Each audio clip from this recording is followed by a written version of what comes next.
In the early morning hours of Valentine's Day 2019, a woman named Olivia Jones walked the aisles of a local supermarket known as HEB Plus in preparation for dinner with her husband Chris. As she gathered the ingredients, she observed a bouquet of pink and red roses, colors that symbolize tenderness and passion. As Olivia exited the store with the roses in her cart, she was unaware that in less than 40 minutes, she would be dead.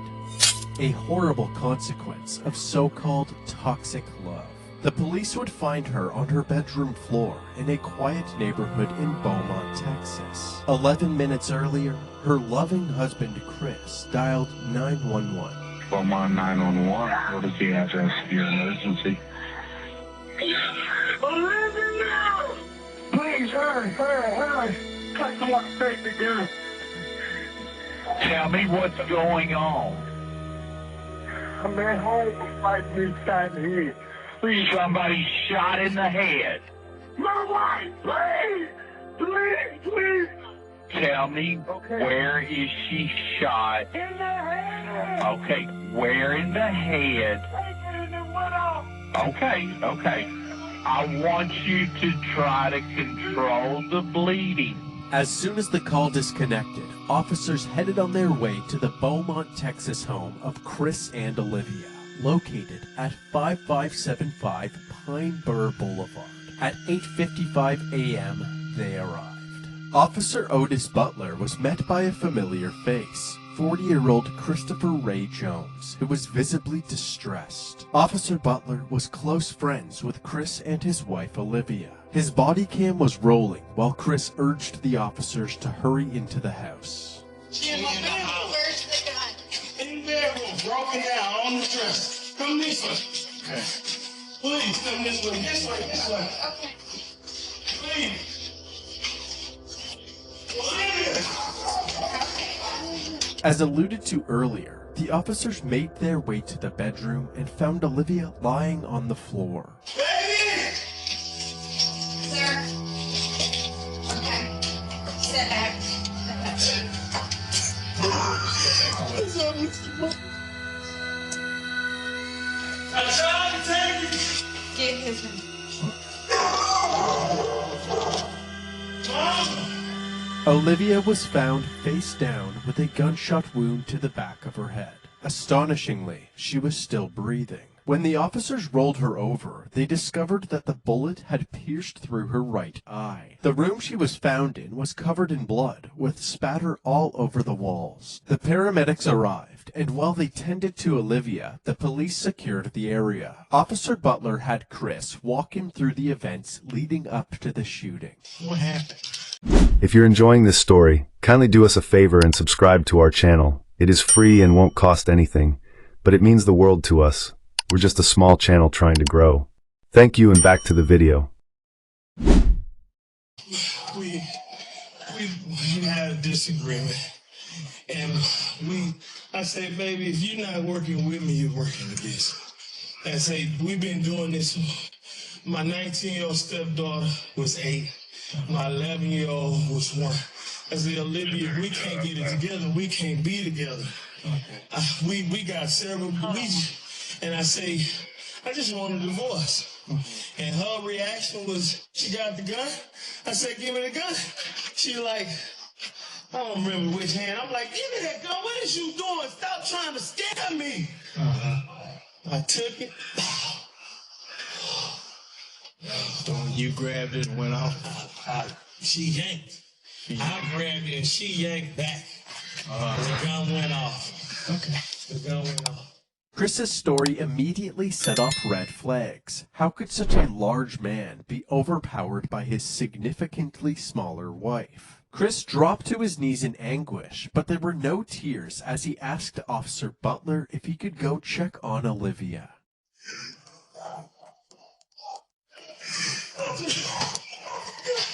Mr. Butler, I got help. No.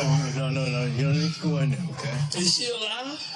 Yeah, she is. She is. Got him in the bed. Is she alive, Mr. Butler? When that Please don't tell me she's alive if she's not. when I saw her, she was. She was talking? She wasn't talking. Is she breathing? It looked like she was breathing. Like, don't go in there, sir. Sir, I need you to stay right here with me, okay? Calm down. Calm down. Upon learning that Olivia was still breathing, Chris's reaction seemed strangely devoid of relief or happiness. Another red flag for Officer Butler. Back inside the home, Olivia's wounds proved to be fatal, and just after 9 a.m., she was pronounced dead. Officers searched the rest of the home and noticed that in addition to the surveillance cameras installed on the exterior of the house, there were 2 more cameras mounted in the living room, monitoring the interior of the house as well. They also discovered the gun that Olivia was shot with, a 9mm pistol covered in blood.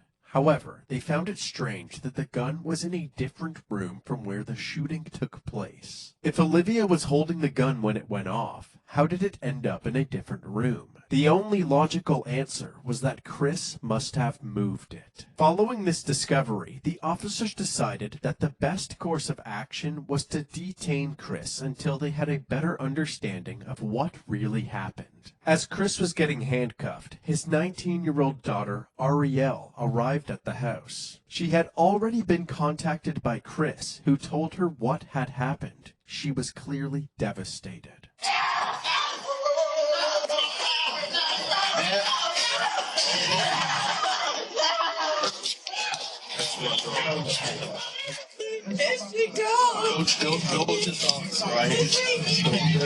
While the officers tried to console Ariel, Chris was escorted to the back of a police cruiser. Lead Detective Mendy Freeman and Sergeant Yvette Barrero of the Forensics Unit arrived at the residence and were immediately caught up to speed.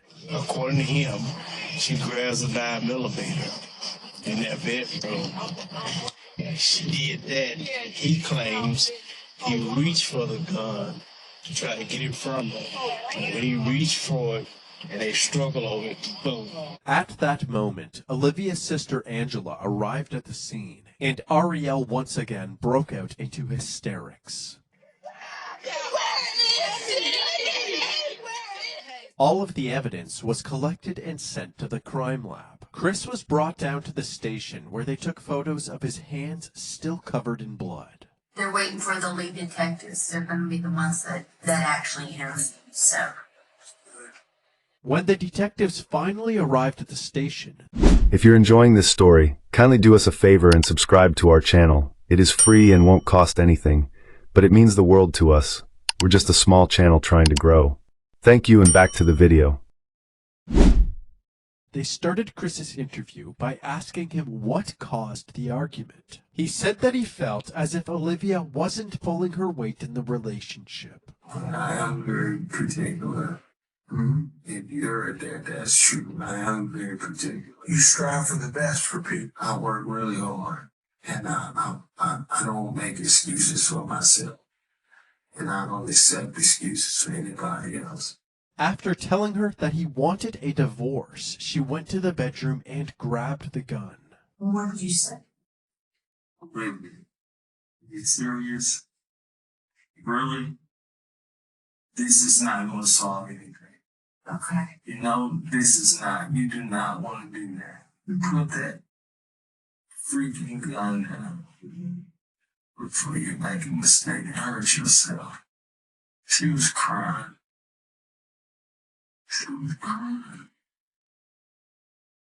Chris handed over his cell phone, which had access to the home security camera footage. Say, you want to access just that camera. You touch that. And that's just that camera. Okay? Love you, Bob. You know what I'm saying? So far. Let's go back to devices. Yes, sir. And everything is labeled. Carport, backyard, front door, back door, laundry room, inside garage, living room, kitchen. The police examined this footage, hoping to corroborate Chris's story.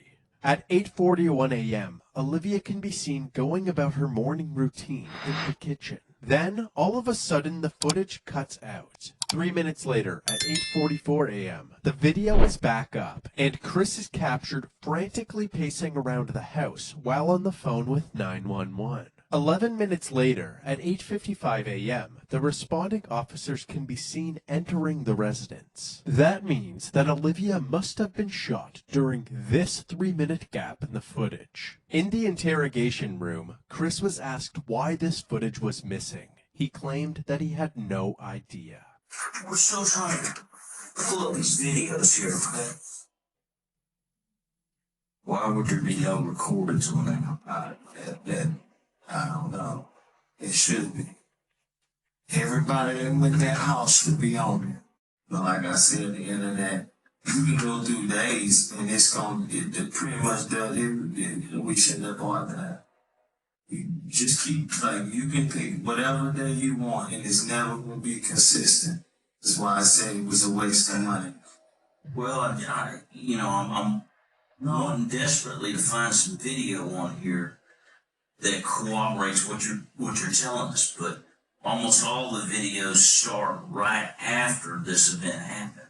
Chris had a bunch of excuses, from internet problems to not charging the camera properly. But at this point, the detectives were taking anything Chris said with a grain of salt. It seemed more likely that Chris, the only one with access to the footage, had tampered with it. Since they did not have the video, they had Chris reenact the moment that he tried. Each question asked, it seems as if Chris was improvising the answer, actively trying to make the puzzle pieces fit together rather than telling the truth. The detectives ended their initial interview feeling more suspicious of Chris than ever. They then moved on to other members of the family, starting with Olivia's sister, Angela.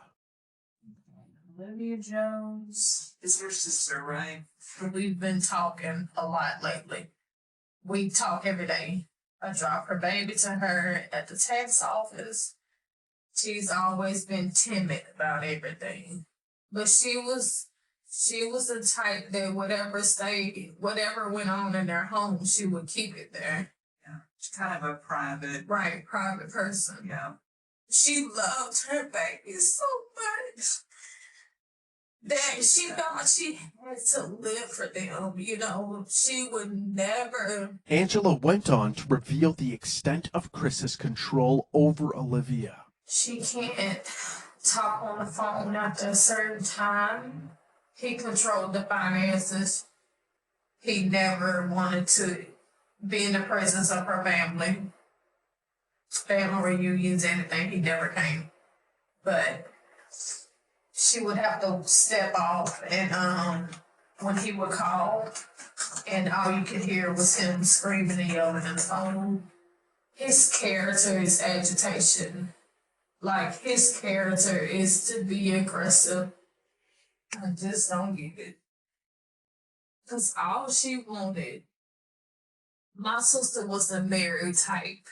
All she wanted was to be loved. Yeah.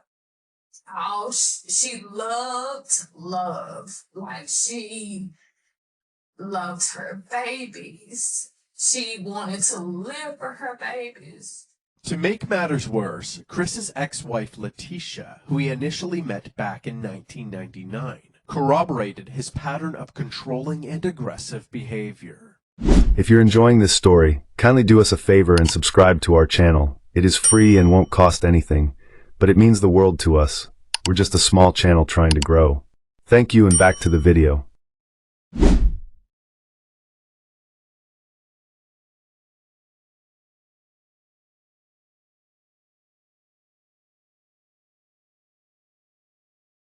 I met Chris Jones in 1999.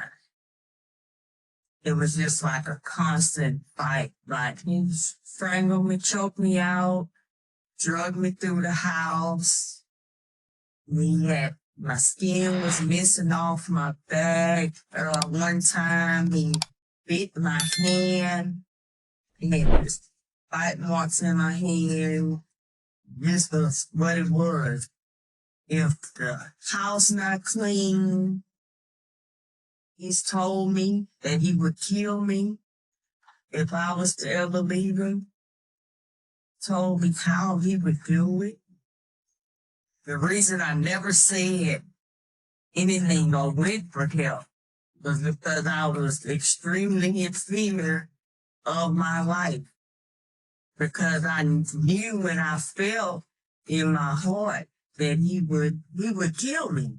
And most damning of all were the allegations made by Olivia's daughter Ariel during her interview. She explained what it was like living at the house with her mom and Chris. One time they were arguing and I heard her say she couldn't breathe. I would see bruises on her. It broke her down to the point where she believed what he said. Mm-hmm. You won't be nothing without me, stuff like that. Right. Everybody knows my mama. Everybody knows my mama. Everybody knows that we were her world.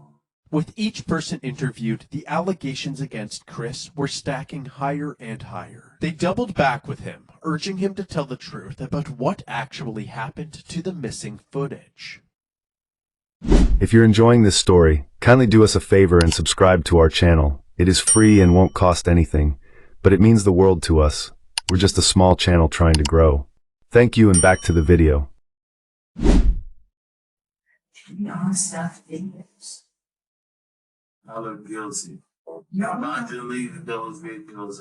I look guilty. Not if you say right now, what you just said a little while ago, I freaked out, I panicked, I did some stuff I shouldn't have done. Is that one of them? Yes. How many did you delete? I don't know. Okay. I'm just afraid of being blamed for something I did do something that looks really bad on it. While the confession was a much-needed win for the detectives, there was still no trace of those crucial 3 minutes of footage. However, the detectives did their due diligence. They spent the days combing through all available footage from the house to see for themselves what daily life was like for the Jones family. In these recordings, the true nature of Chris and Olivia's relationship was on full display. Then you gonna be looking stupid.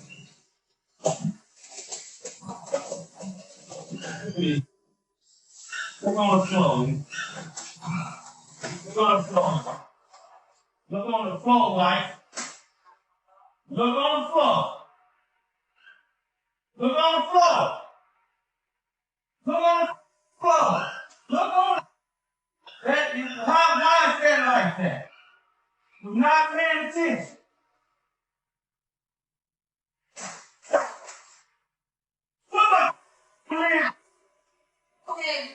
You wasn't worried about the son of a bitch a minute ago. That's your mother. Look at me like that, bitch. I'm not playing with you. You're lazy. You want to do some shit, not enough? Get here. You got all the goddamn answers. You don't do a goddamn thing around this. Right. This your ass, bitch. That's clean dish, that's clean. They fell on the floor, so I didn't want to reuse them. You look at it. You don't pay attention to what you're doing. You all over the place, Olivia. You ain't got the chance to claim your off. Food on the wall. Who you burning now? Me? Harriet don't live here. It's you. It's always been you. Chris would take any chance that he could to bully Olivia, constantly putting her worth into question, even humiliating her in front of her own daughter. When I got the show ass, you didn't have a job. You collected unemployment. You just had off. And most men in this world want a woman that got what? You wouldn't be doing it if I wouldn't have got upset. You would have bagged it. Life would be so much easier for me if you start thinking. You do dumb because you don't think. This footage shed light on Chris's true colors and confirmed the allegations of abuse from Olivia's family. Detectives also looked into Chris's criminal records and discovered that he had a history of violent charges, including multiple assaults in 1996 and a domestic assault in 1998, which landed him in jail for a brief period of time. Even though they were still waiting for ongoing forensic analysis results, authorities believed that they had enough evidence to place charges against Chris. If you're enjoying this story, kindly do us a favor and subscribe to our channel. It is free and won't cost anything, but it means the world to us. We're just a small channel trying to grow. Thank you, and back to the video. News this morning, a Beaumont man is now facing murder charges in a Valentine's Day shooting of his wife. Police say this man, Christopher Ray Jones, who worked as a correctional counselor at the Beaumont Federal Prison, killed his wife, Olivia. Chris was charged with first-degree murder and second-degree manslaughter in April of 2019. But unexpectedly, within 24 hours after being charged, he was released on a $150,000 bond and was put under house arrest with a GPS monitor. Now, a man charged with murdering his wife is back at their home. 40-year-old Christopher Ray Jones was arrested and charged with shooting his wife in the face on Valentine's Day. His bond was set at $150,000. He paid and is now out. Many taking to social media to voice their concerns, stating things like, "Can't believe he's out on a $150,000 bond. That's crazy. What's wrong with our system?" And, "Can't believe they would make his bond so low that he got out. He should not be walking the streets." While out on bail, Christopher was allowed to continue operating the Jones family business, a food truck called One Plate at a Time. The judge allowed Chris to work while out on bail, since the food truck is directly beside his home. However, this decision was controversial amongst Olivia's family and the community. They knew Chris was the only person with Olivia at the time of her death, and they all seemed to believe that he had killed her. This food truck on Concord Road in Beaumont is a hot topic on social media. It's not generating rave reviews from many, but condemnation from a grieving family. I don't see how would anyone want to support someone who murdered their wife on Valentine's Day, which is a day that we are supposed to celebrate love. And the day that she was going to celebrate that with him, he decides to take her life. Chris's image was tainted even further when the results from the crime lab came in. The bloodstain patterns at the crime scene indicated that the gunshot wound could not have happened in the way that Chris described it. Additionally, investigators found no gunshot residue on Olivia's hands, indicating that there was no way she was holding the gun when it went off. There was, however, gunshot residue on Chris's hands and clothing. Despite all of the evidence pointing towards Chris, he pled not guilty to his charges. But before his trial would take place, Olivia's family held a gathering to honor her memory. This Valentine's Day, Praying for you. purple and red balloons filled Rogers Park. Purple means domestic violence, and red was one of her favorite colors. 1 year ago today, Joshua Simmons lost his sister. Valentine's Day was one of her favorite holidays. I would give almost anything to have her back right now. What's this year been like for you and your family? If you can wrap it up in one word, it would be frustrating. Frustrated with the fact that Jones isn't behind bars. Now the family wants to raise awareness for domestic violence, but more than anything, they want justice for Olivia. We want him to spend the rest of his life in prison, while my sister spent the rest of her life in the grave.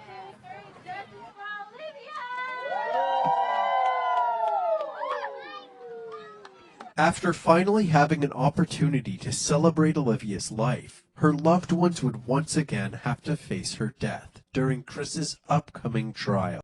If you're enjoying this story, kindly do us a favor and subscribe to our channel. It is free and won't cost anything, but it means the world to us. We're just a small channel trying to grow. Thank you, and back to the video. The courtroom was packed with family members from both sides. It had been over 3 years since Olivia's death, and despite the clear tension between the two families, they all wanted the same thing: justice for Olivia. Prosecutors Jimmy Ham and Mike Laird described Chris as an abusive partner with a violent past, and it was only a matter of time before something like this happened. Chris's defense attorney, Ryan Gertz, argued that Chris only grabbed the gun because Olivia was recklessly handling the weapon, putting both herself and Chris in a dangerous predicament. Forensic pathologist Celestina Rossi provided critical bloodstain analysis and confirmed that Olivia did not have any gunshot residue on her, contradicting the defense's claims that her death was merely an accident. The testimonies and evidence combined ultimately overpowered the defense team, and on February 8, 2022, Christopher Ray Jones was found guilty for the murder of his wife, Olivia Jones. 1,118 days. That's how long Olivia Jones's family says they've waited for this moment. The moment when Olivia's husband, Christopher Jones, was found guilty of murder. Olivia died at the hands of her husband on Valentine's Day 2019. And instead of spending a lifetime behind bars, we elected to agree with the state to a 30-year sentence because of the potential risk of an even higher sentence. In exchange, Christopher waived his right to appeal the conviction. After the judge handed down the sentence, Olivia and Christopher's two daughters took the stand. Looking directly at their father, they described the impact of Olivia's death. The youngest daughter, who was only 11 when her mother died, said, quote, "I'll forgive you one day, but right now I can't." Throughout the trial, the prosecution described a history of abuse that finally blew up. Defense attorney Ryan Getz argued a different version of events. I think that we'll never know what happened in that room. Ultimately, my impression from the jurors is that they just didn't believe Chris's version of events, and that really only left the one alternative. This was an emotional day for Olivia's family. As they were leaving the courtroom, they were encouraging each other, saying, "Today was all about Olivia, and she won." Christopher Jones is currently serving his sentence in the John M. Wynne Unit in Huntsville, Texas.